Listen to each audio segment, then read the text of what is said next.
Hello and welcome to Channel Sport this morning. Many thanks for joining us again. I am Tahir Salam. This is what the show looks like. Exciting times. We all can feel it in the air. The Super Eagles are in town and they will continue the World Cup qualification campaign today against Liberia at the Teslim Balogun Stadium.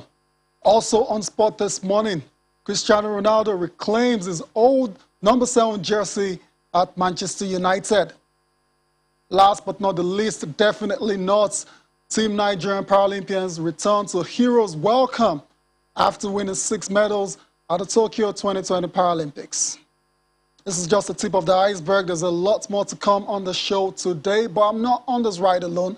I'm being joined by Monday Iniobong. Monday, is always a pleasure having you on the show, man. Yeah, absolute pleasure, Tayo. Good to be here. Yeah, it's always great to be here. So let's just dive straight into it. But before then, let's tell you that you can be a part of the show by sending your mail to channels_sports. I keep making that mistake. You can send your mails to sportthismorning@channelstv.com. We will endeavor to take all of your messages before the show is over. Tell us the predictions about Nigeria's game against Liberia. How do you see that particular matchup panning out later today? There's also the US Open going on. Who do you think is going to win the men's and women's singles titles? Novak Djokovic is just 5 matches away from completing a calendar Grand Slam. You can send all of your thoughts on that particular competition to sportthismorning@channelstv.com, and we will take your messages before it's over. Let's get on with the show away from the Paralympics now and give you updates coming from Nigeria, where Kuti Adegoke will renew the rivalry. That's in the table tennis competition. That's for junior table tennis. But before that, we'll get to this story later on. I'm a bit getting ahead of myself. Still talking about the Paralympics and talk about the Nigerian powerlifters. They're back in the country, and no surprises, they return to Heroes Welcome. Those guys were amazing in Tokyo. They've won countless medals, and look at them, the powerlifters. This is what we want to see concerning these women who did the country very proud. It's an area of strength for us, and it's quite great to see them. I mean, the jubilation says it all. I think the excitement is just quite very visible for everyone to see, and I quite like the fact that yeah, it's photo ops.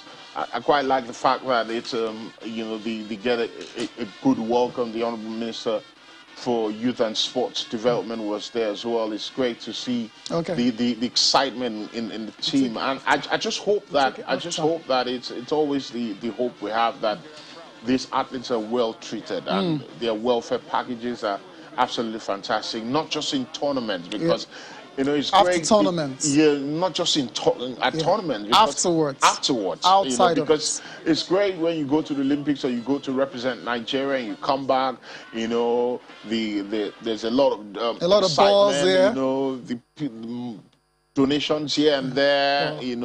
But afterward, what happens? Because it's continuity, it's consistency, it's building momentum, and I hope that we can somehow, I don't know, I don't want to be funny by saying maybe it's not in us, but we need to find a way to make sure that this habit of consistency, this habit of continuity, this habit of ensuring that we do things well at all times, not just around tournament time, because when it's tournament time, everybody is running from pillar to post, trying to make things happen. Monday, but no, it's not about tournaments only. It's about what happens before and after tournaments. You're spot on. You're spot on. I totally agree with you. We need to go on a break now. When we come back, we'll get to listen to the sports minister, talking about the amazing performances of Nigeria's powerlifters. Just even qualifying to get to the Olympics is a big deal. And these ones have gone there. They have done Nigeria proud. And that's why I'm here to receive them warmly. The same way we've received other batches of athletes that have gone out to represent Nigeria.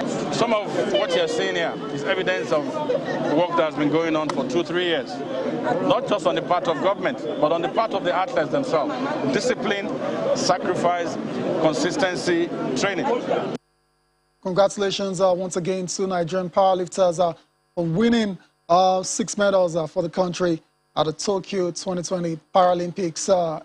3 gold medals in total. It's a fantastic achievement for all of them. The likes of Tijani Latifa, Bose Omolayo. There's also Folashade Oluwafemi Ayo, Loveline Obiji, Lucy Ejike, and Ibrahim Olaitan. Take a bow wherever you are, guys. Let's away from the Paralympics now. Let's go to table tennis. I was going to talk about it earlier, and it's junior table tennis. At this level, it is always very exciting. National cadet champion Matthew Kuti and Lagos State champion Muiz Adegoke will renew the rivalry at the maiden Lagos State Table Tennis Association Junior Championship taking place at Lagos Country Club on Sunday. Kuti announced himself at the national level after emerging champion at the ASO Cup in Abuja, and has continued to be relevant after finishing second behind Samuel Boboye of Bayelsa State at the national championship. Adegoke on the spot has been unbeaten at the junior level in Lagos and showed his quality against Kuti at the last tournament. However, according to the chairman of the Lagos State Table Tennis Association, Tunji Lawal, the tournament aimed to unearth new talents as well as allow more players to showcase their skills. So that's a very interesting matchup to look forward to between the National Cadet Open champion Matthew Kuti as well as the Lagos State champ Muiz Adegoke. Away from table tennis, still talking rackets, games. This time around, let's talk about over 200 students from different states across the country have competed on the different teams at the maiden edition of the National School Racket Games organized by the Nigeria School Sports Federation. The students drawn from primary, junior, and secondary schools across Nigeria have been competing in table tennis and badminton events at the indoor hall of the National Stadium in Lagos. Apart from the host Lagos, there's also Rivers, Adamawa, Katsina, Edo, Kano are part of the event. NSS President Olabisi Joseph says the event is part of the Federation's efforts to harness the budding sports talents in the country. Chairman of the Caretaker Committee for the Badminton Federation of Nigeria, Francis Obi, commended NSF for their genuineness and international efforts to support the Federation to get new talents from the school. Let's take a listen to some of the officials on this competition. We thought of what events can the school take, and that's why we came up with the National Racket School Racket Games. And more so, we also want to ensure that we create a platform to ensure that aging athletes are being replaced by the younger ones. If all schools, or let's say a lot of schools, are playing table tennis, are playing badminton, we'll be able from time to time to turn in discovered athletes that can be nurtured to stardom. We are going to collaborate with them. We already had a plan to have something, along this line. So we are now going to work closely with the Nigerian School Sports Federation. Then also, like you were informed, the head coach for the national team is here. The head coach, that's for the senior national team. The head coach for the junior national team is here. They've all come here like scouts, coming to come and identify, young ones' talents that we will now be able to bring into the pool to develop, to groom them into future champions. So it's not going to end here. We are going to even have our own competitions under 15, under 17, under 19. And when those competitions begin to come up, we will have these players from these school sports key into such competitions. If they can do this often, and then they will be able to check and balance the age group, so they can have that developmental bridge, which is called performance now, from that age of 13, 10, 12, then they can now target what the athlete can purport to be in another 10 years. As Bose Kafo, 5-time Olympian and table tennis for the country. Monday, it's good to see all of this school sports is so fundamental, and it's good to see competitions like this going on. Obviously, very heartwarming when we see this because, like you said, it's very fundamental. School sports, discovering talents at a very young age. It's something that, in all honesty, we're falling short over the years. There has to be a lot of intention, if you like, towards developing the different sports, and because over the years there's been a lot of concentration on football and a lot of sports get neglected, and I think this is great. And giving young persons an opportunity from table tennis, from tennis, racket, and it's great. It's just wonderful that we're catching them young, and I'm just very happy that competitions are coming up, and there has to be consistency in these competitions, and there has to be a regularity, if you like, in terms of how often they are organized, because it helps. It's not great for a sports person and athletes that you play, let's say, in January, and the next time you're playing is in December. You get rusty. It's not good for development, and I think it's great that competitions are being organized, meets are being organized here and there. Just keep it going, keep the young ones busy, and help them build their talents.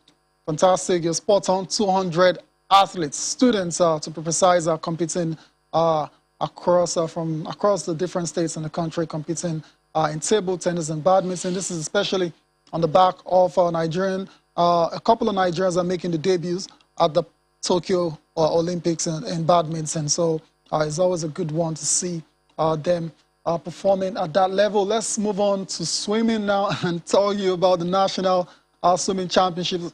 I got a smile on my face because we had a Nigerian at the Tokyo 2020 Olympics, and she went on to break a national record. Very, very young swimmer, Habibat. But away from Habibat, let's talk about the guys, the ladies that will be looking to emulate Habibat in the very near future. The ninth edition of the CNS National Swimming Championship has reached its crucial stage at the National Stadium Swimming Pool in Surulere, Lagos.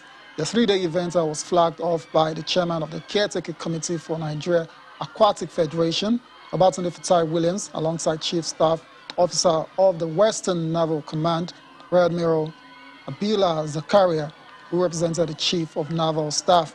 19 states, 6 clubs, 5 military and paramilitary organizations are competing for honors in 200 meters backstroke, 100 meters butterfly, 100 meters freestyle, 50 meters mixed medley relay, and mixed freestyle relay. Some of the swimmers are excited to feature in the competition after a long break because of the COVID-19 pandemic, while the authorities confirmed that the competition serves as qualifiers for the African Junior and Senior Championships later this year. Let's take a listen to some of the officials as well as participants.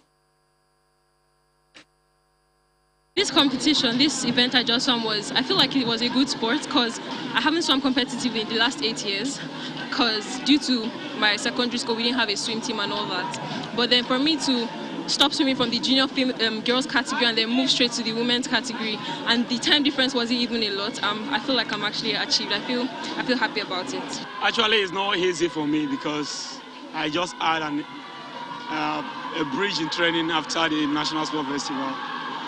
It was not easy. I returned back to school to finish my final semester, and just about close to a month ago, I rounded up. So I've not finally returned back to the pool to continue after the Rio Olympics, and it was just a sudden call for this national championship. So it was not easy for me. I had to chase the water to return back my glory because with the first 8 finals, they swam almost close to my time, so it's not easy. We need mentors that will mentor this young talent that we're seeing. Having selected them today, they shouldn't just be allowed to just be on their own, but then the federation should be able to have some people that will mentor them, that will grow them from where they are now and to improve their skills so that they can represent the nation in international competition. As you can see, we have reintroduced the junior category. We had it in 2016. We couldn't do it in 2019 for various logistic reasons, but we've been able to reintroduce it. And you can see the turnout already in the events we've done. I know it's going to be like that throughout the competition. We have a large entry of junior swimmers. They're all 17 years and under. And the whole idea is to use it as a platform to choose those to represent the country. We have 2 international championships for 17 and under coming up. We have the Africa Zone 2, which is West and Central Africa. Junior Championship coming up in Guinea-Conakry, beginning of October. We also have the African Swimming Championship, junior and senior, coming up in Accra, Ghana, towards the end of October. So this gives us an excellent opportunity to choose both junior swimmers and senior swimmers. Babatunde Fatai Williams was the caretaker chairman for the Nigeria Aquatic Federation, of course, telling us about the other plans that they have for swimming in the country. I mentioned Habibat earlier, Gubanwu, 16-year-old, 16, 17, competing at the Olympics, and she won a couple of races, and I thought that was very, very fantastic and would inspire the next generation of swimmers. And it's good to see that the Federation's got all of these plans are for them. Yeah, good, very good. And swimming is one of my favorite sports. Can you swim though? International meets. I really enjoyed. Yeah. But I really do enjoy it, and I mean, you can't look further than people like Ian Thorpe and great Michael swimmer, Phelps. Michael Phelps. And it's quite fantastic because it's something that I feel that there will be a lot of interest, and there's a lot of interest in Nigeria, and we're not just tapping into the pool of talents that I think we have and exposing. And clearly facilities are issues, and clearly there's sponsorship lacking, but I think there's a lot of interest in there. People love to swim for recreation, but it's also something that can win us medals at international meets, loads of medals, world championships. It's fantastic, and it's just fantastic seeing the passion in which some of the swimmers we're speaking with, the excitement. It's just something people do for fun, you know. But you can actually creating an avenue, creating an employment out of it, if you like. It's just wonderful, and I think it's something that we can take advantage of. Why not? We also saw students from Unilag, UI, and OEU participating at the National Swimming Championship. All the best to the swimmers in the rest of the competition. Let's quickly give you updates coming from the FIBA AfroBasket. Nigeria's been out of the competition for a couple of days now, but the semifinals are set now. Fantastic after Tunisia defeated South Sudan 80-65 in their quarterfinal encounter. Cape Verde as well prevailed over Uganda 79-71. So in the semifinals, it's going to be Cape Verde taking on Tunisia, while Senegal will take on Cote d'Ivoire. It's so hard to call, but I feel Tunisia will definitely be in the final.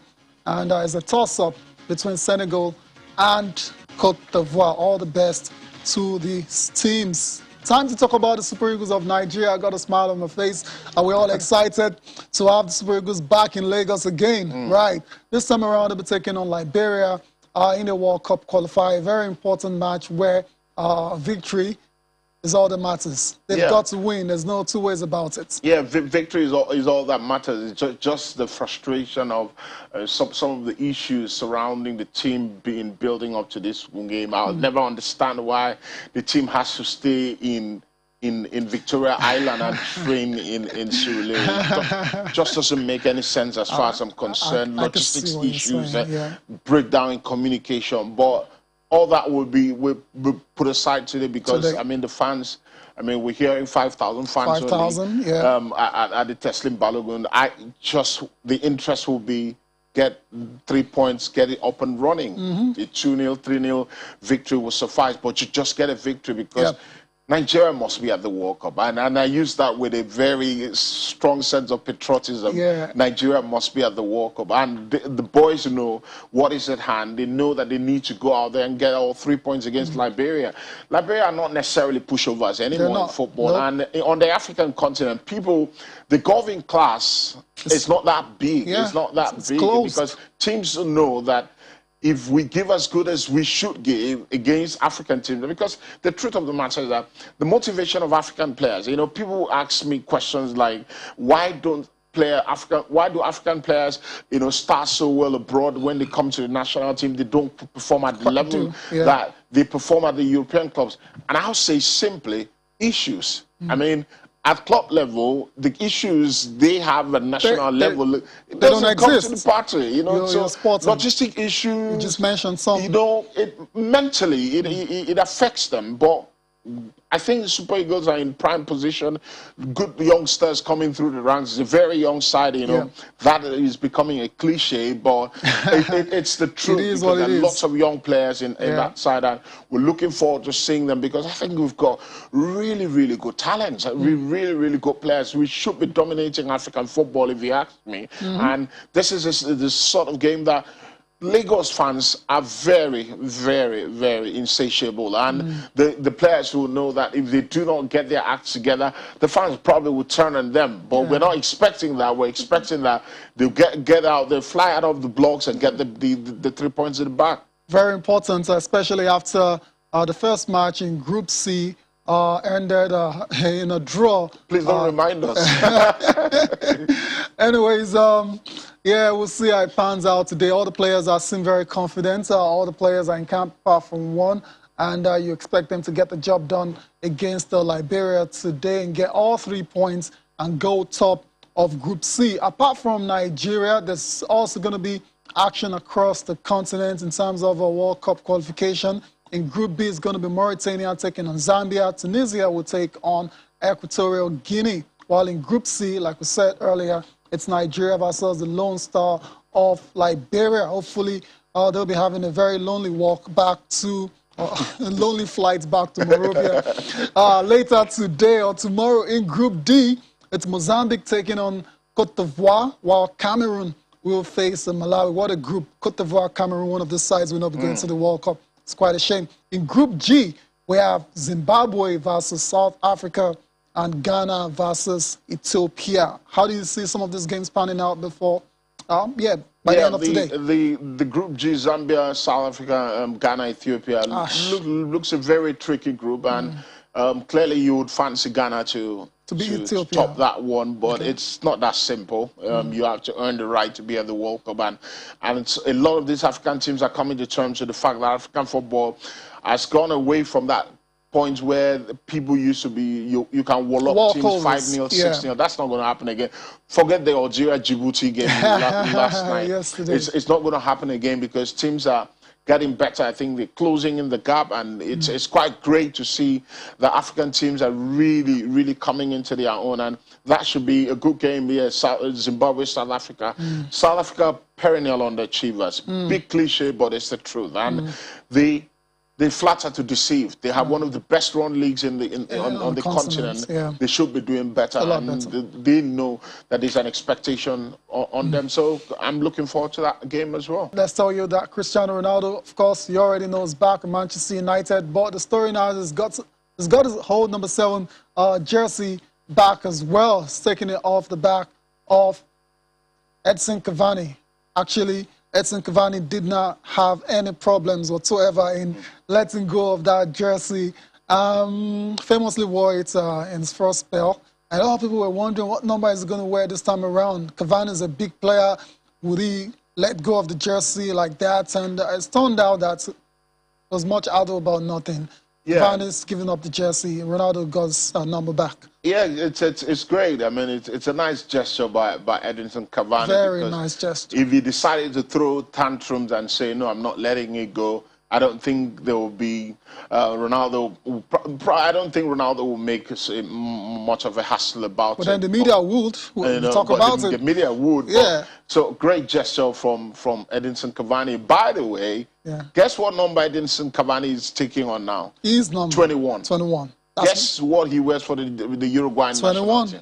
So I don't think everything is just worked out it just worked out perfectly for Edinson Cavani. The jersey number 21 is a number he favors as well. But just great to have Ronaldo back in the Premier League. It would be absolutely fantastic. People are saying it's not going to be explosive. I don't think he's going to be Ronaldo's explosive self. He's not been that explosive self for the past 3-4 seasons, and we understand why. Great shape, he's keeping his body well, but he's not the same player anymore. But take nothing away from him. If the Ronaldo I saw on Wednesday in the European World Cup qualifiers against Republic of Ireland is the same Ronaldo that is coming to the Premier League, I think we're in for some really, really good entertainment. Trust me, because that guy has got real fire in his belly, has got real determination, and he's going to come to the Premier League and show his class again. And congratulations to Manchester United, even though I say that with a pinch of disappointment, because you know, my darling Arsenal are messing around the place, but Ronaldo is coming to the Premier League, and as a Premier League fan, I'm really happy to have him back. I believe so. I believe everyone is excited to have one of the greatest players of all time back in the Premier League. And he's had, you know, a few words for Edson Cavani as well. It says, I wasn't sure it would be possible to have the number 7 shirt again. So I would like to say a huge thank you to Eddie Cavani for this incredible gesture. That's class. That's class. Classic. That's really the way class. it's supposed to be. be. Like I said, if Edison Cavani decided to say no, I'm not letting it go, I don't think there would be an issue. I think Ronaldo would have just settled for another jersey. But great class is shown by both players. Yeah, because we know how important that number is to the brand of Cristiano Ronaldo. Yeah, all exactly. of these years it ago. is. Anyways, before we still, so that's it. Ronaldo gets his number 7 jersey back. Let me quickly take just a couple of mails before we move on with the show. I've got one here from AGK Eze. You're okay. I'll just go on and read it. Our Paralympians have continued to make us proud. I think it's time they be considered for national awards. It makes sense. Furthermore, a trust fund should be established to support upcoming talents. Nigeria will be happy to make donations to such trust funds. It's a good idea. Yeah, it is. And you talked about what happens outside of the arena, outside of the sporting arena for these Paralympians, and this is a good idea. Yeah, trust fund. Yeah, it is, and it's what we keep saying. It's just the excitement around tournaments, Olympics, World Championships, is expected. African Championships is great, but what happens after then? Because it's very important what you do with these athletes, and just keep them going. Keep them going, indeed. All right, let's take a look at the papers before we close the show. All right, before we look at the papers, let me welcome, with great pleasure, our former Super Eagles goalkeeper, Vincent Enyeama. Vincent joins us. He's going to do a little preview of today's match between Liberia and Nigeria. Vincent, good morning. Thanks for joining on the spot this morning. Yeah, good morning. Good morning.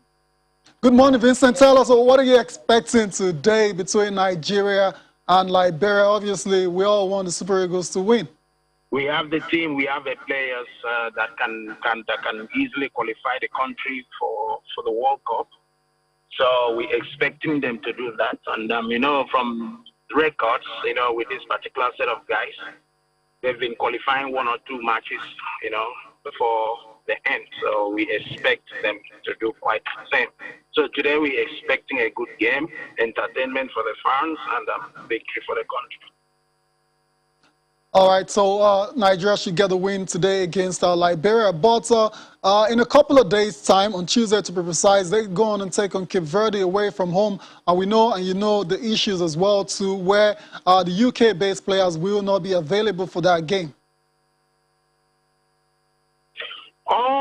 Seriously, it's one thing that I really don't understand why the federation or whoever is responsible for that done that, because I mean we out here representing our country, and most of those guys have been vaccinated. You know, they've taken the 2 doses, you know, of the vaccine. So I don't know why they've put that restriction. But seriously, Nigeria, we still have, without those UK boys, we still have a team to pull a surprise in Cape Verde. It's going to be difficult because Cape Verde's got a good team too. But we still have the players. We still have the players. We have quality in the team. This is really one thing that is good for the country now. Is with the talent is massive. The talent available just massive. We can't complain right now. I have that confidence that even in Cape Verde they will make a good result. I have the confidence. I have the belief.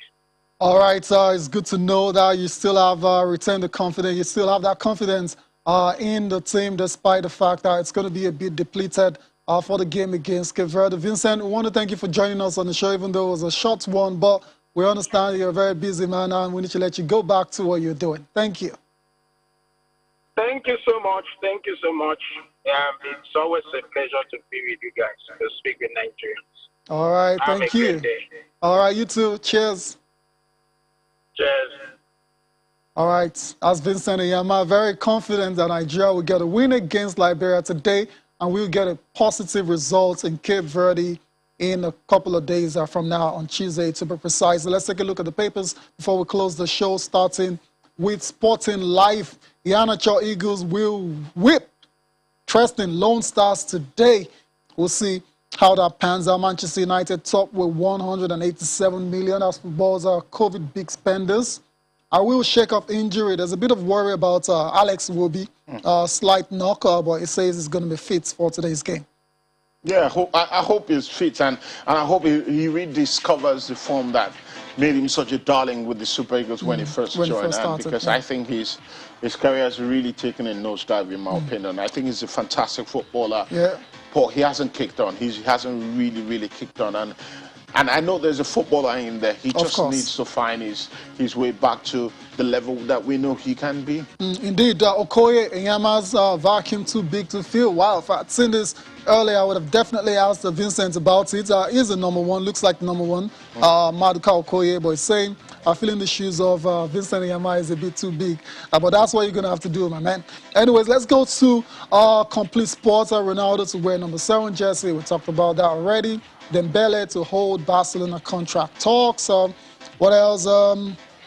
Man City in pole position to sign Erling Haaland. Interesting. And Genoro is explaining why he did not invite Taiwo Awoniyi to the Super Eagles, the squad for the qualifiers. Taiwo Awoniyi, the hottest striker in Europe at the moment, scoring goals for fun. He didn't make the lists. I mean, what excuse could he possibly everyone can't play for the Super Eagles. I mean, there are lots of matches that can be played, but I would have thought that maybe because of the information about the UK-based players not being available, which is a big conversation altogether on its own, I probably would have thought he would have been in the side because he was scoring goals. He's playing really well. What do you have to do? He's someone that maybe he should be given a chance. Yeah, maybe eventually we'll get that looking before it's all said and done. Sporting Sun is our last paper. Super Eagles begin Qatar race against Lone Stars in Lagos. That's going to be 5 p.m. Nigerian time. Mbappe out of France World Cup qualifiers. Want to get details of that? It's in sports. The Sporting Sun. It will be Liberia will fall today as well. What else? Showroom urges Eagles to beat Liberia. We all want Nigeria to win that game. So we'll see if they can get the job done. Leon Balogun makes SPFL Team of the Week as well. So Nigeria will be depending a lot on Leon Balogun, Trust Ekong to nullify any threats posed whatsoever by Liberia today. All right, so that's it for the show. Monday, many thanks for coming through again. Really enjoy this ride, Absolutely. Mate. Thank you, too. Thank you. Thank you for watching as well. Enjoy the rest of your day. Have a fantastic weekend. I am Tayo Salam.